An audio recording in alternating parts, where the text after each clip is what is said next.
Om Sri Matre Namaha. Welcome to today's sloka. Today's sloka, salutations to Dakshinamurti, the Supreme Guru and Divine Healer. This sloka praises Lord Dakshinamurti, an aspect of Lord Shiva, as the Supreme Teacher, Adi Guru, who imparts wisdom and liberates people from ignorance and worldly sufferings.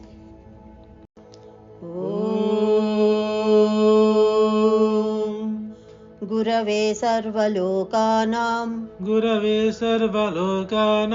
भिषजे भवरोगिणां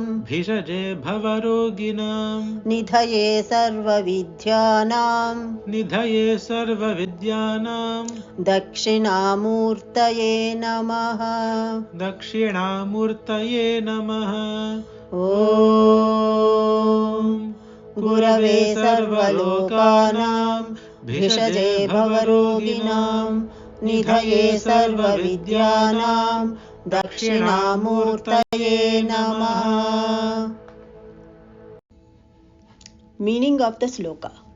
Gurave Sarvalokanam.